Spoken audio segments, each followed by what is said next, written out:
नमस्कार। आज मैं फिर उपस्थित हूँ सद्गुरु रैदास के परिचर्चा के कार्यक्रम के दूसरे भाग की कड़ी के रूप में। मैं पिछले भाग में परिचर्चा किया हूँ कि ओशो किस तरह से सेना और सद्गुरु रैदास के जयंती समारोह में अपने आदर्श कथा को रचते हैं, और जबकि व्यवहार में अ, वह कोई भी मारक काम नहीं करते हैं। हम एक यूट्यूबर और लेखक मनोज मुतंसिर शुक्ला के संदर्भ में बात करते हैं। यह प्रायः साहित्य और आलोचना के विषय रहा है दलित साहित्य में कि ब्राह्मण प्रक्षिप्त किंवदंती और भ्रम रचता है। यह उसकी कला रही है, अपने विरोधियों को समाहार करने, उन्हें समाप्त करने और उन्हें खत्म करने के क्रम में। इसी क्रम में सोशल मीडिया के माध्यम से मनोज शुक्ल ने सद्गुरु रैदास को सनातन परंपरा का संत घोषित किया हुआ है, और वह इस्लाम के विरुद्ध लड़ने वाले भक्ति आंदोलन के संत के रूप में व्याख्यायित करते हैं। यह सरासर गलत है। सद्गुरु रैदास हिंदू और मुसलमान दोनों को समान दृष्टि से देखते थे। उनकी देखने की अपनी एक दृष्टि थी, उनके अपने लोग थे, उनका अपना समाज था जो दोनों समाज व्यवस्थाओं से लड़ रहा था, संघर्ष कर रहा था। ऐसे में हम कैसे उनको हिंदू घोषित कर दें? एक जाली किताब है रविदास रामायण, उसी के पद को वह ऐसे काव्य के रूप में रच के व्याख्यायित करते हैं और अपने वीडियो में गाकर सुनाते हैं, जैसे लगता है कि यह सद्गुरु रैदास के असल पद हैं, जबकि है नहीं, वह जाली हैं। इसकी तुकबंदी ऐसे है जैसे हिंदू अपने काव्य में कहता है, प्राण जाए पर वचन न जाए। अब बताइए कि सद्गुरु रैदास अपने लोगों के लिए संघर्ष कर रहे हैं, लड़ रहे हैं। वह वर्ण व्यवस्था को बनाए रखने के लिए, जातिवाद को बनाए रखने के लिए और वेद की महत्ता को बरकरार रखने के लिए कैसे वकालत कर सकते हैं? यह किस दृष्टि से बात की जा रही है और किसे कहा सुनाई जा रही है?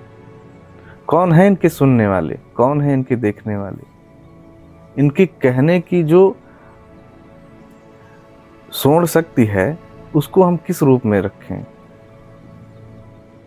सत्ता का एक प्रभाव है वर्तमान काल में। वह हिंदू संस्कृतिकरण की अपने मुहिम पे निकली हुई सत्ता है। वह अपने अंदर सब कुछ समाहित करने की ओर अग्रसर है, चाहे वह छल से हो, बल से हो या धमका कर किया गया हो।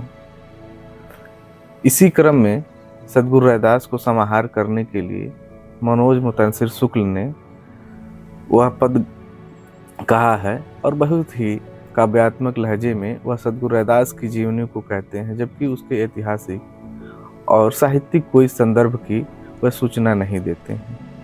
वह पद देखें जिन्हें वह एक शैली में गा के सुनाते हैं। वह पद है, वेद धर्म है पूरन धर्मा, वेद अतिरिक्त और सब भरमा, वेद वाक्य उत्तम धर्मा, निर्मल वाका ज्ञान, यह सच्चा मत छोड़कर मैं क्यों पढ़ूं पुराण, स्तुति शास्त्र स्मृति गाई, प्राण जाए पर धर्म न जाए।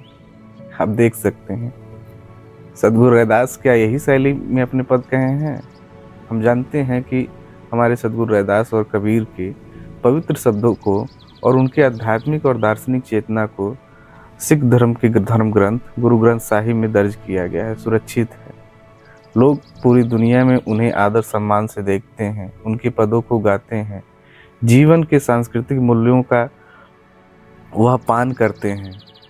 ये उनकी महिमा है, यह उनकी महत्ता है।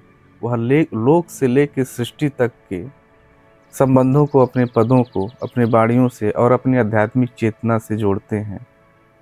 घर गृहस्थी श्रम सदाचार नैतिकता, यह उनके पदों में, उनके दर्शन में विशेष रूप में दर्ज है।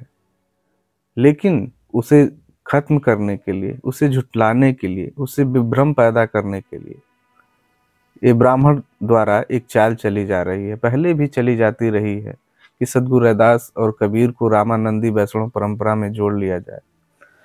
रामानंद को उनका गुरु जबरदस्ती घोषित किया गया, जिसकी ऐतिहासिक जड़ों की पड़ताल करते हुए डॉक्टर धर्मवीर ने उन्हें अनावृत किया और उनके जाल को पर्दाफाश किया।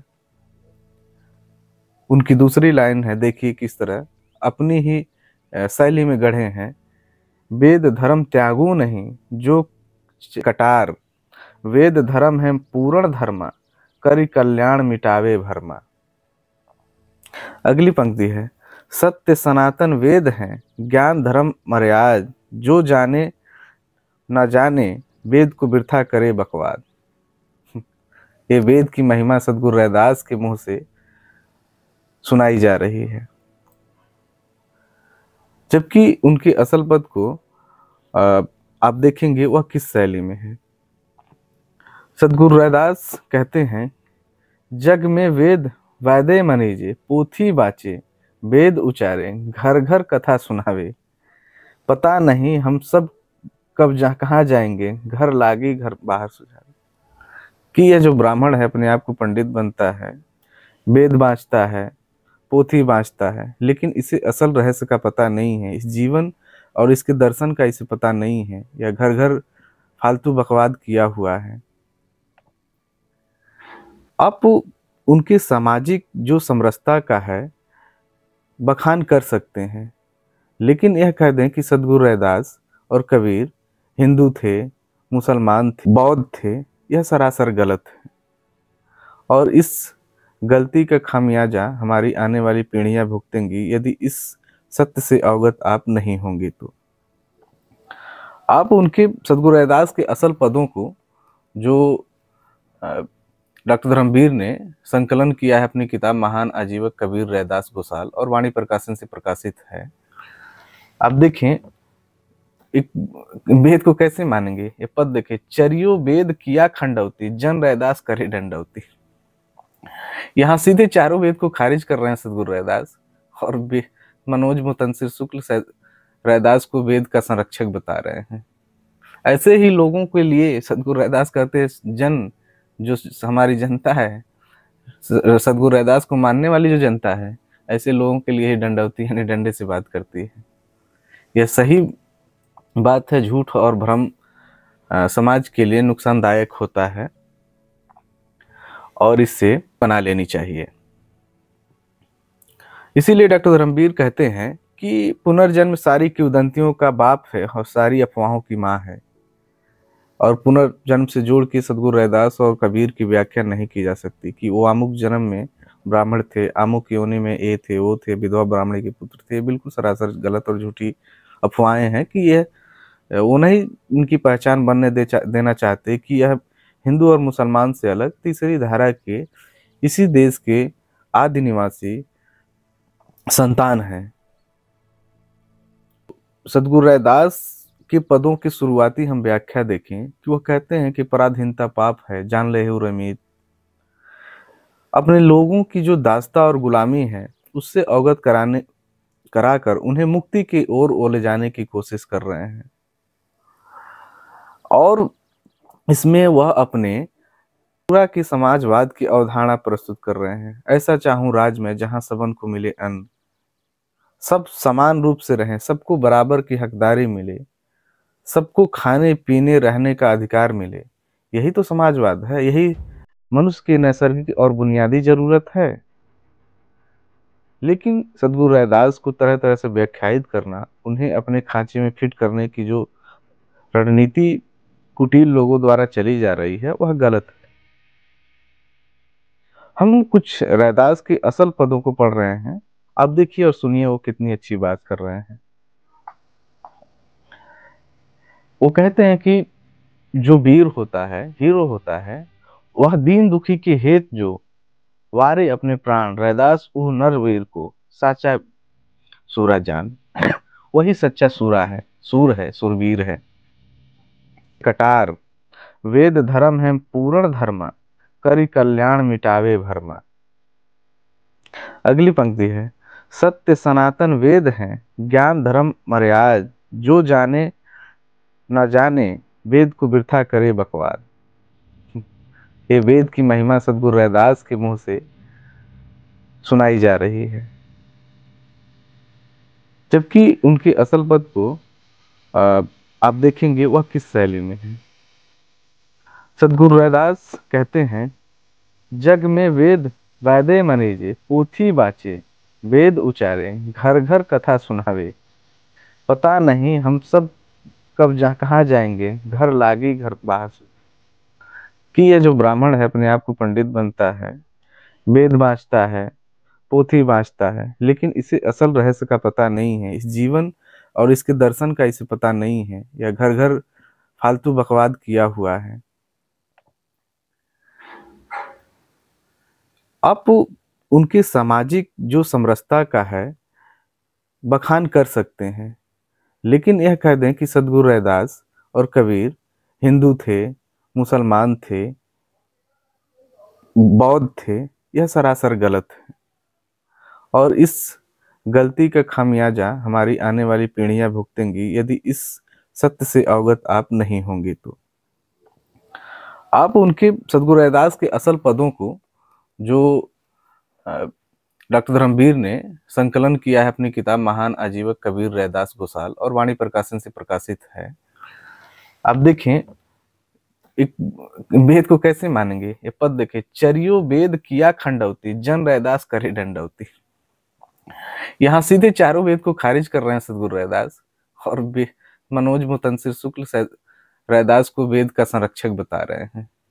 ऐसे ही लोगों के लिए सद्गुरु रैदास कहते हैं, जन जो हमारी जनता है, सद्गुरु रैदास को मानने वाली जो जनता है, ऐसे लोगों के लिए ही दंडवती यानी डंडे से बात करती है।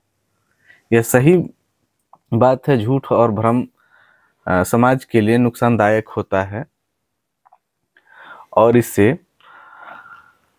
दूरी बना लेनी चाहिए। इसीलिए डॉक्टर धर्मवीर कहते हैं कि पुनर्जन्म सारी किंवदंतियों का बाप है और सारी अफवाहों की माँ है, और पुनर्जन्म से जोड़ के सद्गुरु रैदास और कबीर की व्याख्या नहीं की जा सकती कि वो अमुक जन्म में ब्राह्मण थे, अमुक योनि में ये थे, वो थे, विधवा ब्राह्मणी के पुत्र थे। बिल्कुल सरासर गलत और झूठी अफवाहें हैं कि यह वो नहीं उनकी पहचान बनने देना चाहते कि यह हिंदू और मुसलमान से अलग तीसरी धारा के इसी देश के आदि निवासी संतान है। अब वो सद्गुरु रैदास के पदों की शुरुआती हम व्याख्या देखें कि वह कहते हैं कि पराधीनता पाप है, जान ले रमीत। अपने लोगों की जो दास्ता और गुलामी है उससे अवगत कराकर उन्हें मुक्ति की ओर ले जाने की कोशिश कर रहे हैं, और इसमें वह अपने बेगमपुरा के समाजवाद की अवधारणा प्रस्तुत कर रहे हैं। ऐसा चाहूं राज में जहां सबन को मिले अन्न, सब समान रूप से रहें, सबको बराबर की हकदारी मिले, सबको खाने पीने रहने का अधिकार मिले। यही तो समाजवाद है, यही मनुष्य की नैसर्गिक और बुनियादी जरूरत है। लेकिन सद्गुरु रैदास को तरह तरह से व्याख्यायित करना, उन्हें अपने खांचे में फिट करने की जो रणनीति कुटिल लोगों द्वारा चली जा रही है वह गलत है। हम कुछ रैदास के असल पदों को पढ़ रहे हैं, आप देखिए और सुनिए वो कितनी अच्छी बात कर रहे हैं। वो कहते हैं कि जो वीर होता है, हीरो होता है, वह दीन दुखी के हेत जो वारे अपने प्राण, रैदास उह नरवीर को साचा सूरा जान। वही सच्चा सूरा है, सूर है, सूरवीर है। अब एक पद मैं बहुत महत्वपूर्ण पढ़ रहा हूँ जिसमें हिंदू धर्म और मुसलमान धर्म जो दोनों खांचे में उनको खींचने की कोशिश की जा रही है, यहाँ दोनों खारिज हो जाए। आप देखिए उन दोनों पदों को कैसे हैं, इनमें अंतर ना है। रैदास राम रहमान का झगड़ा को ना है। ये दोनों लड़ रहे हैं, हिंदू और मुसलमान मध्यकाल में लड़ रहे हैं अपने ईश्वर के लिए, अपने धर्म के लिए, अपने वर्चस्व स्थापित करने के लिए। और किस पे वर्चस्व स्थापित करना चाहते हैं? सद्गुरु रैदास और कबीर के जन के ऊपर। आप सोचिए किसे गुलाम बनाना चाह रहे हैं। सरकार में वर्चस्ववादी शक्तियां अपने गठजोड़ के साथ जो समानता मानवता का पक्षधर समाज रहा है उस पर ही अपना वर्चस्व गांठते हैं। और सद्गुरु रैदास समानता और समाजवाद के पक्षधर जन के हीरो थे, जननायक थे, क्रांति के दूत थे। कह रहे हैं कि रैदास न पूजई दे हरा और न मस्जिद जाए। जहाँ तह इसका वास है, तह तह शीस नवाए। वो देवरा भी हिंदू का पूजना नहीं चाह रहे हैं और मस्जिद भी नहीं जाना चाह रहे हैं, तो क्यों उनको वेद का हितैषी माना जा रहा है भाई? मस्जिद सो कुछ घिन नहीं, मंदिर सो नहीं प्यार, इनमें अल्लाह राम नहीं, कहें रहदास विचार। ये कह रहे मूर्खों, जिस इष्ट की तुम पूजा करना चाह रहे हो वह न मस्जिद में है न मंदिर में है, यह घट घट में वासी है। इंसानियत से पूजा करो, इंसान ही सब कुछ है, मानवता ही सब कुछ है। अब देखिए इस दर्शन को आप वैश्विक परिदृश्य में देखेंगे तो अस्तित्ववाद आया। अस्तित्ववाद में क्या है? जीव है, जीव का अस्तित्व है, यही आजीवक है। लेकिन इसे समझना नहीं है, इसे जानना नहीं है, फालतू की बकवाद करते जाना है। यह गलत धारणा है। हमें अपने इतिहास, उसकी सामाजिक संरचना, संदर्भ, दर्शन, दृष्टि और उसकी सच्चाई से अवगत होना चाहिए। यदि आप किसी आदर्श में, किसी बहकावे में रहेंगे तो सत्य से कोसों दूर हो जाएंगे। आप सद्गुरु रैदास के उस आध्यात्मिक लोक की चेतना में देख जाएं तो देखें क्या वो कह रहे हैं। यह बहुत बड़ी बात है और इसी के साथ मैं अपनी बात को खत्म भी करूंगा। आप ध्यान से देखें, सुनिए। यह पूरे जो सामाजिक संरचना है, जो उसकी आध्यात्मिक धरातल है और उसकी जो बुनियादी कसौटी है, और सद्गुरु रैदास के सामने जो आध्यात्मिक और सामाजिक समस्याएं हैं उसको लेकर वो कैसे युद्ध कर रहे हैं और उसका सामना और युद्ध की रणनीति कैसे तय कर रहे हैं, वह इस पद में आया है। आप देखिए, जब उनके सामने लोक के बरक्स वेद को प्रस्तुत किया जा रहा था, आत्मा परमात्मा का भ्रमजाल रचा जा रहा था, जन्म पुनर्जन्म की व्याख्या की जा रही थी, देवी देवता के प्रतीक गढ़े जा रहे थे, तब सद्गुरु रैदास हुंकार कर कहते हैं, हंसा कहाँ से आया रे, वहां का भेद बता भाई। हम तो भंवर ज्ञानी हैं, मोही को पद समझा भाई। समझा? जिस आत्मा की तू बात कर रहा है, बताओ कहाँ से आया है। हंसा प्रतीक नाम है आत्मा के रूप में। और वो कहते हैं चलो ठीक है, हम सृष्टि की शुरुआती संरचना से सब कुछ शुरू करते हैं, जहाँ शून्य है अनंत है। फिर देखते हैं जहाँ कुछ नहीं था उसके पहले तो क्या था, और कौन थी इस दुनिया और सृष्टि की वह मूल शक्ति। आओ चलो बहस करते हैं, उस लोक में चलते हैं। कहते हैं शेष महेश गणेश नहीं थे, नहीं थी ब्रह्मा वाणी, काया माया कछु नहीं थे, वाकी कहो निशानी।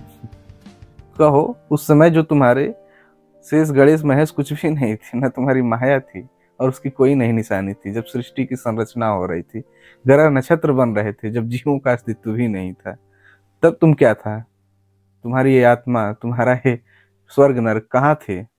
अगली लाइन में कहते धौला अंबर धवल नहीं थे, नहीं थे चंदा तारा, कुछ भी नहीं था भाई। आप खगोल शास्त्र में पढ़ेंगे, भूगोल में पढ़ेंगे और एस्ट्रोनॉमी जो साइंस आई है उसमें पढ़ेंगे कि नक्षत्रों की सृष्टि संरचना, सौरमंडल संरचना कैसे हुई, बिग बैंग थियरी पढ़ाई जाती है। ये साइंस की बातें हैं। कहते हैं धौला अंबर धवल नहीं थे, नहीं थे चंदा तारा, मैं पूछूं तू पंडित ज्ञानी, कहाँ मिला गुरु तुम्हारा। बता ना तू, मैं तुम्हें पंडित और ज्ञानी तभी समझूंगा जब ये सब नहीं थे, तब भी तुम कह रहे कि मेरे वो थे, तो कहाँ से तुम्हारा ईश्वर आया जी। जा जूनी जब कुछ नहीं थे, नहीं था देह आकारा, मैं बूझूं तुम पंडित ज्ञानी, कहाँ था हंसा तुम्हारा। बताओ, 5 तत्व गुण 3 नहीं थे, नहीं था पिंड ब्रह्मांडा, साल ग्राम शिला नहीं थे, 900 नदी न 18 गंगा। वेद कतेब जब कछु नहीं थे पंडित काजी। यह लाइन आप फिर से सुनिए कि जब सृष्टि की संरचना की जा रही थी, जब कोई धर्म नहीं था, मनुष्य का अस्तित्व ही नहीं था, तब तुम कहाँ थे? तुम्हारा ये जो रचे हो माया जाल भ्रम, उसका वजूद और अस्तित्व कहाँ था? वेद कतेब जब कछु नहीं थे पंडित काजी। आप इस लाइन की सामाजिक व्याख्या करिए। क्या इस लाइन से आपको लगता है कि सदगुरु रैदास मुसलमान हितैषी या मुसलमान थे, या फिर वह हिंदू थे, या फिर वेद के संरक्षक थे? यह इसकी ताकत है। वेद कतेब जब कछु नहीं थे पंडित काजी। मैं बूझू तुझ पंडित ज्ञानी कहाँ रची थी फाजी। बता, यह बाजीगर का जो खेल तूने रचाया है बाजी, ये कहाँ थी उस समय? कह रैदास सुनो ब्रह्मचारी, आन लगी लौलीना, मैं बूझू तुझ पंडित ज्ञानी, भेद पाया न झीना। ये रहस्य है और इसे तुझे समझने की जरूरत भी नहीं है। मनोज मुंतशिर शुक्ल ने उस किंवदंत की कथा का भी आवरण लिया है, जिसमें सदना पीर के बारे में कहा गया है कि सिकंदर लोदी के शासनकाल में सदना पीर धर्मांतरण के लिए सदगुरु रैदास के पास गया और कहा कि तुम मुसलमान हो जाओ।